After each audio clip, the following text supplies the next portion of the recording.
அருமையான தேவனுடைய பிள்ளைகளே, ஆண்டவராக இயேசு கிறிஸ்துவின் நாமத்திலே உங்கள் அனைவருக்கும் என்னுடைய வாழ்த்துதலை தெரிவித்துக் கொள்கிறேன்.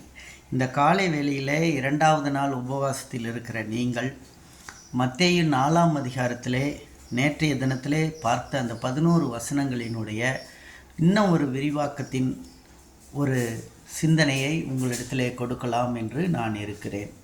முதலாவது, இயேசு பிசாசினால் சோதிக்கப்படுவதற்கு ஆவியானவராலே வனாந்திரத்திற்கு கொண்டு போகப்பட்டார். இந்த வசனத்தில் சொல்லப்படுகிறது, பிசாசு சோதிப்பான் என்று அறிந்து ஆவியானவர் இயேசுவை கொண்டு சென்றார். இன்றைக்கி நம்ம பார்க்குறோம், சில நேரங்களில் நான் ஏன் இந்த இடத்துக்கு வந்தேன், நான் வராமல் இருந்திருக்கலாமே, இந்த இடத்துக்கு வந்ததுனால எனக்கு இந்த பிரச்சனை வருது, இதெல்லாம் நான் ஃபேஸ் பண்ண வேண்டியிருக்க என்று நாம் யோசிப்போம். ஆனால் சோதிப்பதற்காக ஆவியானவராலே நம்மை கொண்டு செல்லுகிறார் என்பதை நாம் மறந்துவிட வேண்டாம். அடுத்ததாக, இந்த அவர் இரவும் பகலும் 40 நாள் உபவாசம் இருந்த பின்பு அவருக்கு பசி உண்டாயிற்று. உபவாசத்தில் தேவனுடைய வல்லமையில் அவர் நிறைந்து இருந்தபடினாலே அவர் மாம்சத்தினுடைய இச்சைகள் எதுவும் அவரை தாக்கவில்லை 40 நாட்கள். அப்போ இயேசு அந்த வனாந்தரத்திற்கு கொண்டு போகப்பட்டார். அது ஒரு வனாந்தர மலை, அது யூதேயா தேசத்தில் இருக்கிறது என்று நாம் பார்க்கிறோம். அடுத்ததாக அந்த 3வது வசனத்தில் பாருங்கள், அதில் 3ஆம் வசனம் இன்னும் தெளிவாக சொல்கிறத பாருங்கள். அப்பொழுது சோதனைக்காரன் அவரிடத்தில் வந்து, நீர் தேவனுடைய குமாரனே ஆனால். இந்த இடத்துல ஒரு கேள்வியை கேட்கிறான், நீ தேவனுடைய குமாரனே ஆனால். ஏன்னால் தேவனுடைய குமாரன் தான் அப்படின்னு உங்களுக்கு எனக்கு தெரியும் அவர். ஆனால் சாத்தான் இந்த கேள்வியை கேட்டு இயேசுவை டென்ஷன் பண்ணுறதுக்கான சில கேள்வியை கேட்குறான். அருமையான தேவனுடைய பிள்ளைகளை, இதில் ஒரு காரியம் நான் சொல்லிக்கொள்கிறேன்.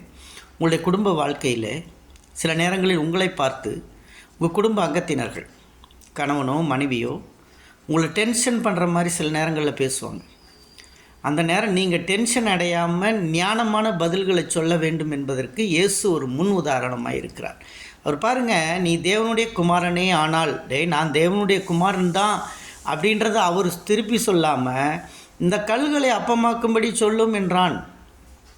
அப்போ அவர் பிரதியுத்தரமாக, மனுஷன் அப்பத்தினால் மாத்திரமல்ல, தேவனுடைய வாயிலிருந்து புறப்படுகிற ஒவ்வொரு வார்த்தையினாலும் பிழைப்பான் என்று எழுதியிருக்கிறது என்றார். இதை நான் அடிக்கடி சொல்லுவேன். நாம் சாப்பிட்ற உணவினால் நாம் பிழைப்பது இல்லை. நல்லா சாப்பிட்றவங்க திடீர்னு போயிடுறாங்க, எண்ணமே இல்லை. இதெல்லாம் நல்ல உச்சிதமான உணவுகள், அதை சாப்பிடுகிறவர்கள் கூட மரணம் அவர்களுக்கு சீக்கிரமாய் சம்பவித்து விடுகிறது. அதனால் மனுஷன் அப்பத்தினால் மாத்திரமல்ல, நம்முடைய இயேசுவினுடைய வாயிலிருந்து புறப்படுகிற ஒவ்வொரு வார்த்தையினால் தான் நாம் பிழைத்து கொண்டு இருக்கிறோம். அருமையான தேவனுடைய பிள்ளைகளே, இன்றைக்கி நாம் நினைக்கலாம், நான் சாப்பிட்லைன்னா செத்து போயிடுவேன் என்று நினைக்கலாம். ஆனால் சாப்பாட்டுக்கும் அதற்கும் சம்மந்தம் இல்லை. இன்னும் நிறைய பேர் நினைக்கிறாங்க, நான் அதை சாப்பிட்டா எனக்கு பிபி வந்துருச்சு, நான் இது சாப்பிட்டா எனக்கு கொலஸ்ட்ரால் வந்துருச்சு என்று சொல்லி நினைக்கிறோம். ஆனால் இதெல்லாம் தேவனுடைய வாயிலிருந்து புறப்படுறனால தான் ஒவ்வொரு நாளும் கர்த்தர் நம்முடைய வாழ்க்கையில் நாட்களை கூட்டி கொடுக்குறார். அடுத்து பார்த்திங்கன்னா, அப்பொழுது பிசாசு, முதல் வசனத்திலே சோதனைக்காரன் என்று சொல்லப்பட்டது. ஆனால் இங்கே என்ன சொல்லுகிறார்? பிசாசு அவரை பரிசுத்த நகரத்திற்கு கொண்டு போய், இந்த பரிசுத்த நகரம் எது தெரியுமா? அதுதான் எருசலேம். எருசலேமுக்கு கொண்டு போய் எருசலேம் தேவாலயத்தின் உப்புரிக்கின் மேலே நிறுத்தினான். இயேசு இருந்த காலத்தில் ஏரோதால் கட்டப்பட்ட ஒரு தேவாலயம் அங்கே இருந்தது. சாலமோனால் கட்டப்பட்ட தேவாலயம் நேபுகாத் நேச்சாரின் காலத்தில் இடிக்கப்பட்டு, பிறகு ஏரோதின் காலத்தில் அந்த தேவாலயம் ரினியூ செய்யப்பட்டது. இடித்த பகுதிகளெல்லாம் மறுபுனரமைப்பு செய்யப்பட்ட ஒரு ஆலயம். அந்த ஆலயத்தின் உப்புரிக்கையின் மேல் இயேசு போய் நிற்கிறார். அங்கே சாத்தான் வந்து சில கேள்விகளை கேட்கிறார். என்ன கேள்வி கேட்டான்? நீர் தேவனுடைய குமாரனே ஆனால். இந்த 2வதும் அதே வார்த்தையை பயன்படுத்துகிறான், நீர் தேவனுடைய குமாரனே ஆனால். ஏனெனில் தம்முடைய தூதர்களுக்கு உம்மை குறித்து கட்டளையிடுவார், உமது பாதம் கல்லில் இடராதபடிக்கு அவர்கள் தங்கள் கைகளில் ஏந்தி கொண்டு போவார்கள் என்று சொன்னார். பாருங்கள், இவனே கொஸ்டினையும் எழுப்பி இவனே ஆன்சரையும் சொல்லிக்கிறான் சாத்தான். அவனே கொஸ்டின் எழுப்பி அவனே ஆன்சரை சொல்கிறான். அவனுடைய பேச்சில் பார்த்தா நயவஞ்சகமாக இயேசுவை மயக்கிறதுக்கு முயற்சி செய்கிறான் இந்த வார்த்தைகளில். ஆனால் இயேசு மயங்கி போகவில்லை. அருமையான தேவனுடைய பிள்ளைகளை, உலகத்தின் மக்கள் நம்மை நயவஞ்சகமாய் பேசி மயக்க விடுவார்கள். ஆனால் நாம் மயங்கக்கூடாது என்பதற்கு இது ஒரு முக்கியமான ஆதாரமாக இருக்கிறதை நாம் பார்க்கிறோம். அடுத்ததாக இந்த இடத்துல நம்ம பார்க்குறோம், உன் பாதம் கல்லில் இடராதபடிக்கு. அந்த முதல் சோதனையிலையும் கல்களை அப்பமாக்கு, ரெண்டாவது பாதம் கல்லில் இடராதபடிக்கு. இந்த கல்லை ஒப்பிட்டு சாத்தான் இதில் பேசுகிறதை நாம் பார்க்கிறோம்.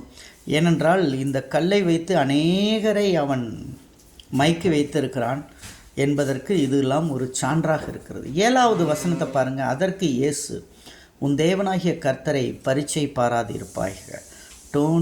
Don't test your God. இன்றைக்கி நம்ம சில வேலைகளில் ஆண்டவரையே டெஸ்ட் பண்ணி பார்ப்போம். எனக்கு இது நடத்துவீங்களா? நடத்தினா நான் உண்மை பின்பற்றுறேன். நிறைய பேர் சர்ச்சுக்கு வரும்பொழுது, சபைக்கு வரும்போது சொல்லுவார்கள், இயேசு என் வியாதியை சுகப்படுத்தினா நான் கிறிஸ்தவனாய் சேர்ந்து விடுகிறேன் என்று ஒரு கெடு விதைப்பார்கள். ஆனால் இயேசு நீங்கள் வர வேண்டும் என்று ஆசைப்படுகிறாரா இல்லையா, அல்லது அவர் அப்படி செஞ்சு தான் உங்களை அழைக்கணுமா என்றெல்லாம் நமக்கு பல கேள்விகள் வருகிறது. இயேசு மதமாற்றத்தை பற்றி அவர் பேசவில்லை, அவர் மனமாற்றத்தை பற்றி தான் அவர் பேசினார். 8வது வசனத்திலே மறுபடியும் பிசாசு அவரை உயர்ந்த மலையின் மேல் கொண்டு போய் உலகத்தின் சகல ராஜ்யங்களையும், இந்த இடத்துல வசனங்களை நல்லா படிக்கணும், உயர்ந்த மலைக்கு கொண்டு போய் உலகத்தின் சகல ராஜ்யங்களையும் அவைகளின் மகிமைகளையும் ஆண்டவராகி இயேசுவுக்கு காண்பித்தான். இந்த இடத்துல உயர்ந்த மலை, நான் கூகுள் சர்ச்சில் பார்த்தேன், which is the highest hill in the world என்று பார்த்தேன். உயர்ந்த மலை எவரெஸ்ட் சிகரத்தை தான் சொல்லுகிறது.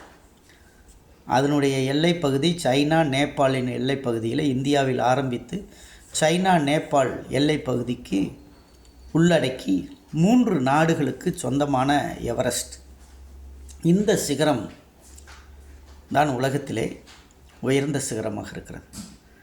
அப்பொழுது இந்த சிகரத்தில் ஒருவேளை இயேசுவை நிறுத்தியிருந்தால், எவரெஸ்ட் சிகரத்திலே இயேசுவை நிறுத்தியிருந்தால், நீங்கள் சிந்தித்து பாருங்கள், இந்த எவரெஸ்ட் சிகரம் இந்தியாவில் இருக்கிறது, அந்த பக்கம் சைனா இருக்கிறது, நேபாள் இருக்கிறது.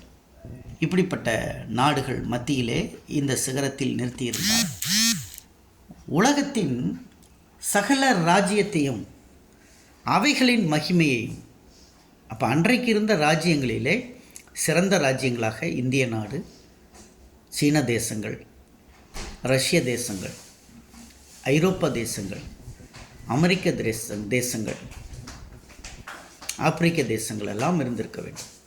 இவையெல்லாம் அவன் காட்டி இருக்க வேண்டும் என்று தான் நமக்கு தோணுகிறது. அப்படி என்று சொல்லும் பொழுது இந்திய தேசத்தையும் அவர் பார்த்திருப்பார். அவர் அது